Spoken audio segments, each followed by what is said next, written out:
All my life, you've been so faithful, Lord. No matter what we go through, you are always there watching over us, protecting us, showing us the way. You've been such a good Father to us. We praise you for that. We worship you for that. We ask your presence among us today. Help us to grow closer to you. In Jesus' name, amen. So today, we're going to continue the story through simply known as Ruth. And today we're going to explore what I'll call the third act in the story. You know, we've kind of looked at it as a short story. We talked about the theme and the setting and all of that. Well, this is Act 3 of that story. See, the first act was all about Naomi returning home to Israel with one of her daughters-in-law, Ruth. The second act of the story was when Ruth, working out in the fields to gather left behind grain from the harvest, meets a man named Boaz, who is actually a relative of her dead husband, which brings us to Act 3. One day, Naomi said to Ruth, "My daughter, it's time that I found a permanent home for you so that you will be provided for. Boaz is a close relative of ours. He's been very kind by letting you gather grain with his young women tonight. He will be winnowing barley at the threshing floor. Now, do as I tell you. Take a bath and put on perfume and dress in your nicest clothes. Then go to the threshing floor, but don't let Boaz see you until he's finished eating and drinking. Be sure to notice where he lies down. Then go and uncover his feet and lie down there. He will tell you what to do." See, it's an interesting beginning. So let's try and unpack what we can learn in this section of the story. And let's also remind ourselves of a few details that we've learned over the past couple weeks. Naomi is an aging widow, often bitter and often without faith in God.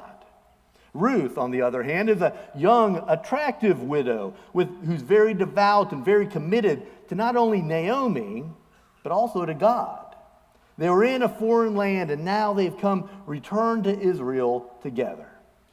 They're in poverty, scratching out a living, and Ruth stumbles upon the fields of Boaz, who shows kindness to her and lets her glean food from his fields. But Boaz isn't just kind-hearted towards her. He's also a relative, and not just any relative, but a potential kinsman or family redeemer. A family redeemer was the closest male relative you had outside of your husband or your father. And if anything were to happen to the husband or the father, the family redeemer could step in and care for the family. They had the legal right to act on your behalf. And that could include marrying the widow if she was childless in order to provide an heir for the family. If a poor relative had to sell land to someone outside of the family, that family redeemer could buy it back for them. They could also purchase the freedom of a relative who had been sold into slavery. They could look after the needy and the helpless member of the family, such as an orphan. They could even avenge the killing of a relative. Now, if they were a wealthy family member, which Boaz was, he would be able to fulfill all of these duties and more in a relative's life. Relatives like Naomi and Ruth, who were both widows, both poor, and both desperately in need. And as we walk through this act, we're going to be seeing it from three different perspectives. The first angle we're given, which we just read, is from Naomi's perspective. One day, seemingly out of the blue, she says to Ruth, "Shouldn't I try to find a home for you?" And isn't Boaz a relative, a potential family redeemer? So let's make this happen. Now, there's nothing wrong with Naomi suggesting marriage. It was the custom of the day, when possible, for a widow to remarry a relative of her husband. But there's more going on here, because Naomi's first choice would have been to remarry herself. But Naomi knew that she wasn't much of a catch. She was well beyond child-rearing years, and there wasn't much of a chance that Boaz would be interested in marrying her. So she skips down the line and uses Ruth, even though Boaz is old enough to be Ruth's father. Naomi knows a good thing when she sees it. If Ruth can get a shot at Boaz and have him marry her, well, then happy days are here again. Ruth gets a rich sugar daddy, and Naomi can move out of the projects and into Ruth's new digs with Boaz. Naomi had been hoping for this all along, and apparently it just wasn't happening. Ruth wasn't looking for marriage. Boaz was a man of principle and wasn't going around imposing himself on younger, vulnerable women. So Naomi takes things into her own hands. If Ruth had married someone else, someone outside of the family that hadn't had a family tie, then they might have left Naomi out in the cold. So she takes advantage of Ruth's commitment to serve Naomi and tells her to do something pretty outrageous. She tells her to get all dolled up, to go back to where the men had been working, and then to go into the area where they are sleeping, and to wait until Boaz is finished eating and drinking, to wait until he goes to bed, actually lying down for the night in whatever form of undress he had taken, and then to go and to uncover his feet and to lie down at his feet. In fact, that term there, to uncover his feet, some think the best way to translate that phrase isn't just feet, but to uncover him up to his waist, and then to lie down. Naomi says, do whatever he tells you to do. She wanted Ruth to go and to throw herself at Boaz to see if he could take the hint. And all with Naomi knowing that rather than ending up in marriage, it very easily could have ended up with a little more than a sexual assault. We've learned that Naomi is pretty consistent in doing whatever is best for Naomi, no matter what it might mean for Ruth. So she said, let's get you all fixed up. Let's catch Boaz at his most vulnerable moment, out in the fields, having just laid down, and you by his side, making yourself available. In Naomi's mind, the use of the bed to get to marriage, that was Naomi's perspective. Now, let's look at it from Ruth's perspective. I will do whatever you say, Ruth answered. So she went down to the threshing floor and did everything her mother-in-law told her to do. When Boaz had finished eating and drinking and was in good spirits, he went over to lie down at the far end of the grain pile. Ruth approached quietly, uncovered his feet, and lay down. Ruth goes along with everything that Naomi is saying. But also remember that Ruth is a foreigner.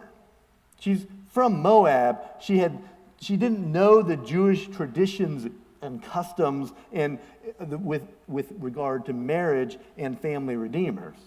Her mother-in-law tells her that she should get married, and that this is the man that is the most proper one to marry, and that this was the way to make it known to him that you're open to marriage.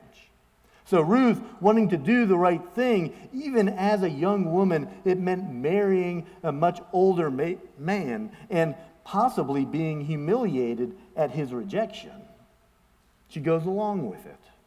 She's going to do whatever it is that serves Naomi, the mother of her dead husband, and also whatever serves and honors God.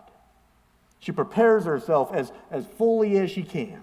She places herself at his feet, which in that day was among the Jewish people was a position of servitude, humility, and also one of petition. The idea is still that way in our culture.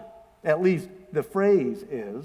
We talk about throwing ourselves at someone's feet, or throwing ourselves at the mercy of the court, knowing what to do with Ruth's character and virtue and background, knowing what we know about her. She clearly has no idea of the sexual connotations and the vulnerability that she is putting herself into. She simply trusts Naomi that this was the best and most honorable and appropriate thing to do. So that's looking at it through Ruth's perspective. Now, before we get to Boaz's perspective, let me chase a rabbit down a rabbit hole for a moment. One of the things I haven't done too much in this series is to use symbolism, which is what a lot of people do when they look at this story, particularly making Boaz akin to the role that God plays in our life, and Ruth modeling our response to God.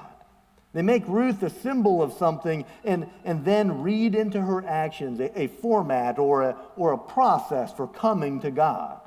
For example, as Ruth came to Boaz, so we should come to God. Ruth could have gone to any man. She could have married any man, but she went to the only one who could redeem her. So we can go to the world for fulfillment, or we should go to the God who can save us. As Ruth cleaned herself up before going to Boaz, so we should purify our hearts in coming to God. We should never rush into our Redeemer's presence defiled. Ruth anointed herself before going to Boaz, so we should seek the anointing of the Holy Spirit.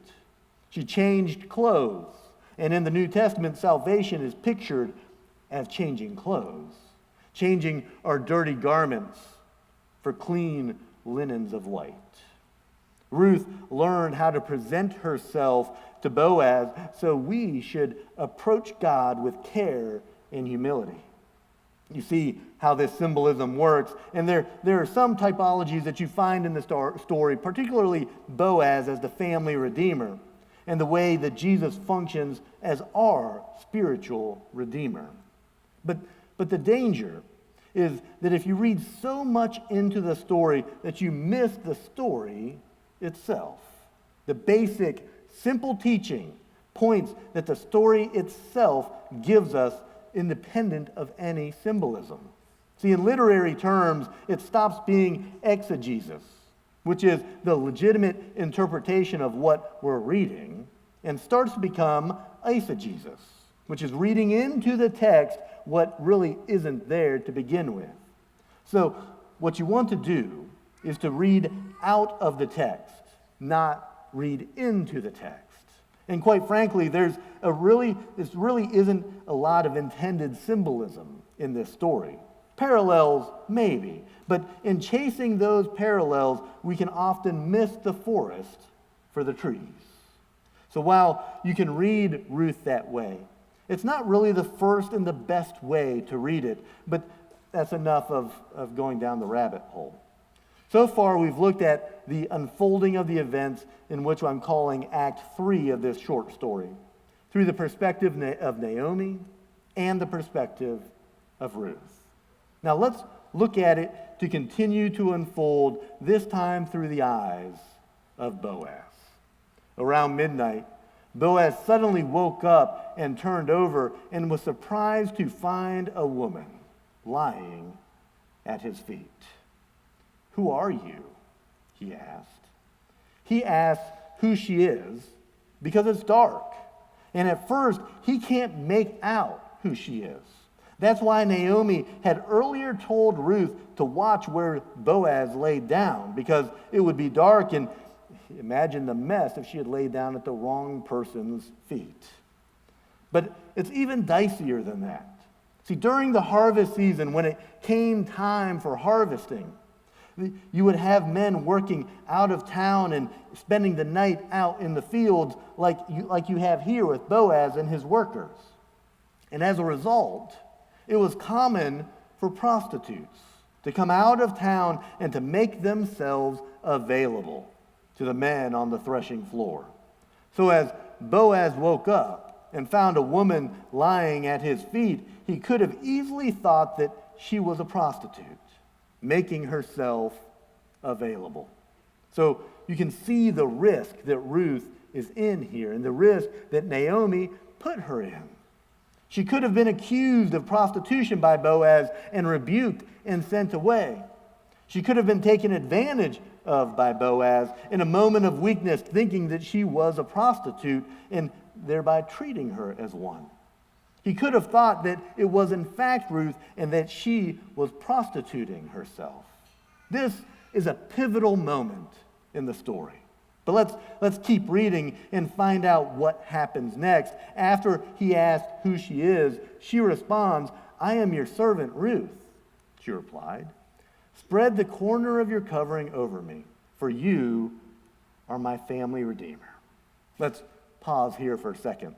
Last week, you know that Boaz, when Boaz first met Ruth, working out in the field as a poor person, allowed to glean what was left behind to the harvesters, he offered up a prayer to her. He said, "May the Lord, the God of Israel, under whose wings you have come to take refuge, reward you fully for what you have done." Now, she's saying to him, will you be a part of the answer to that prayer by spreading your wings over me in marriage? Let's keep reading. "The Lord bless you, my daughter," Boaz exclaimed. "You are showing even more family loyalty now than you did before. For you have not gone after a younger man, whether rich or poor. Now don't worry about a thing, my daughter.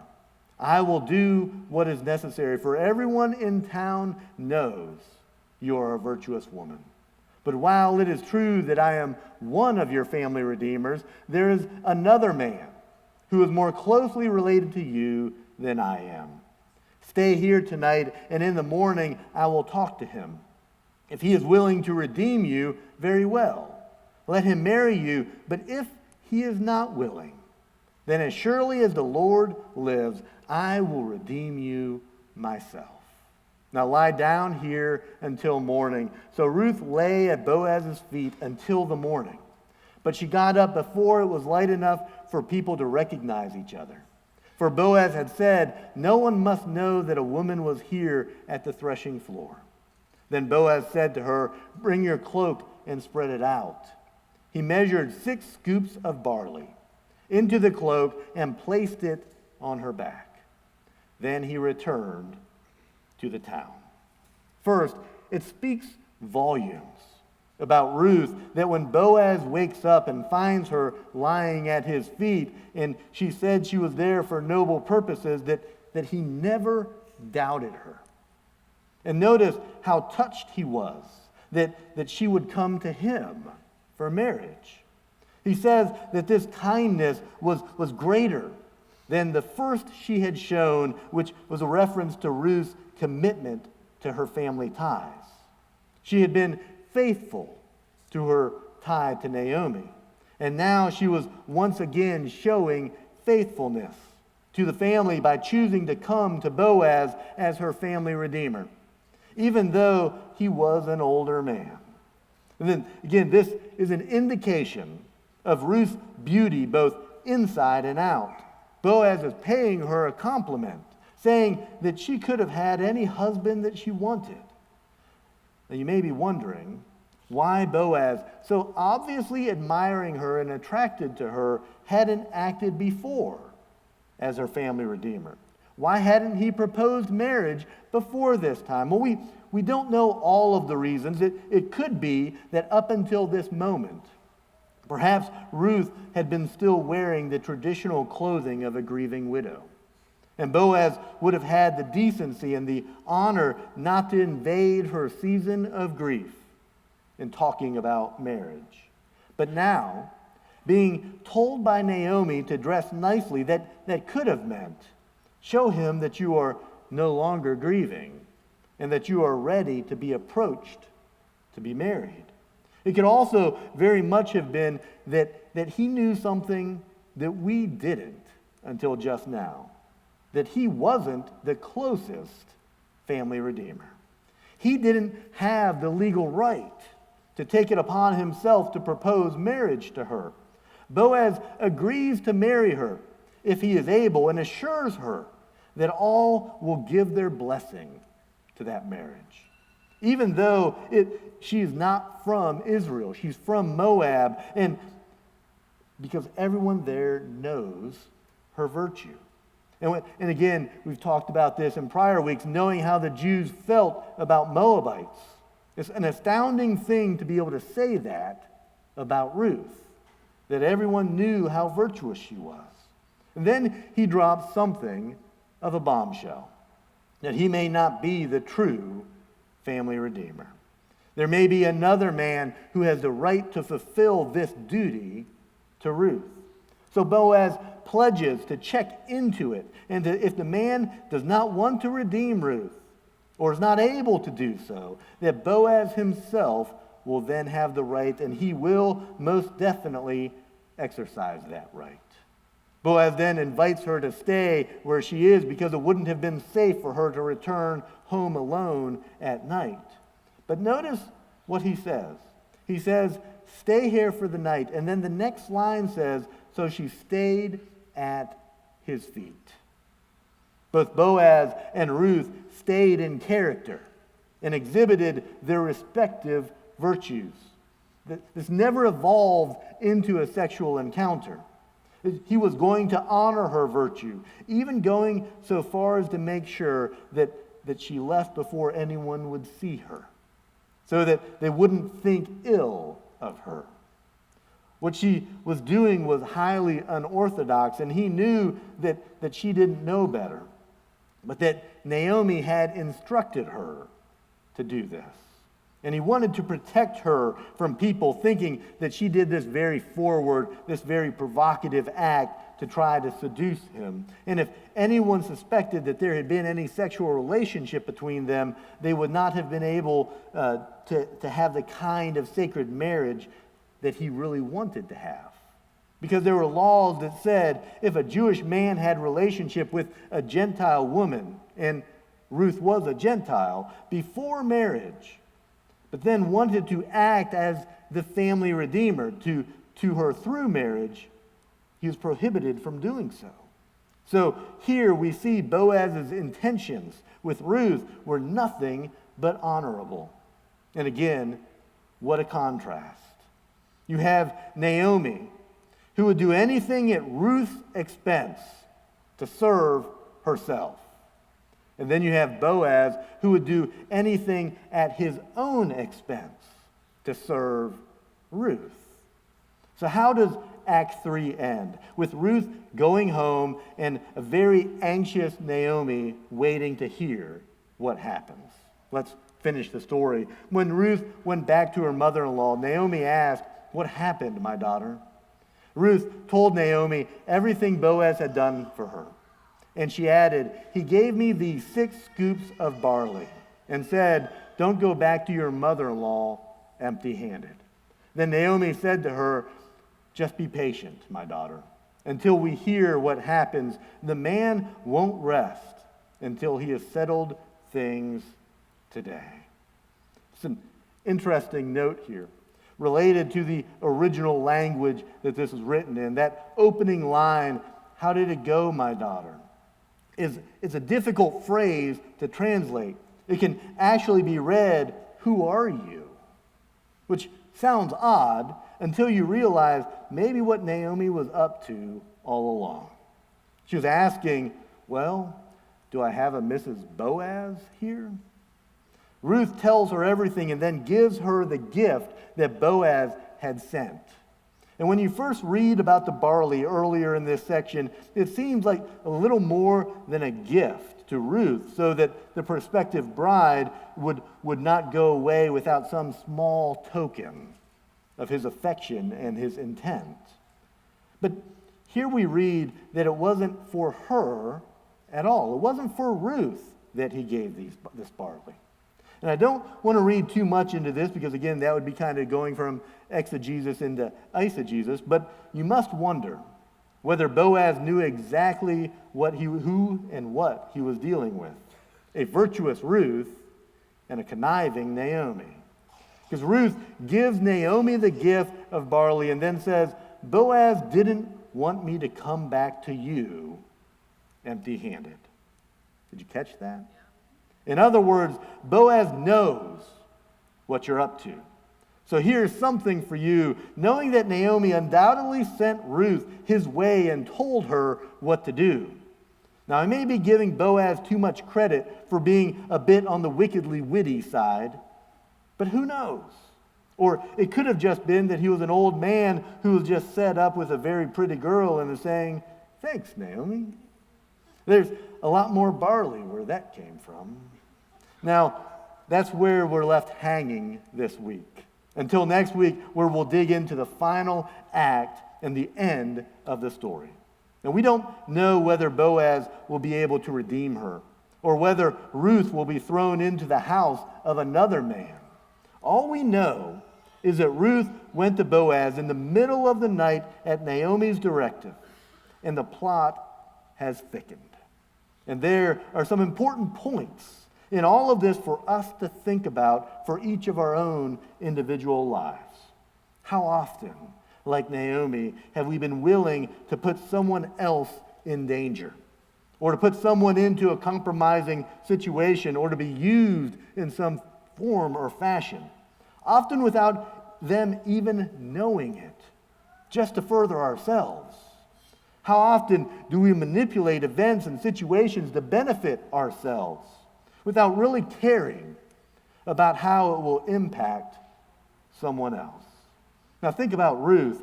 How many times have we known what to be the best thing to do, the right thing to do, the most committed, the most faithful thing to do, but it wasn't the most appealing thing to do, and we did it anyways? See, isn't that the real test of faithfulness? Not doing what's easy, not doing what's desirous, but doing what isn't. Ruth chooses faithfulness to Naomi and faithfulness to God by going to Boaz and laying at his feet, though he wasn't the most desirous bachelor in town. What kind of decisions face us like that?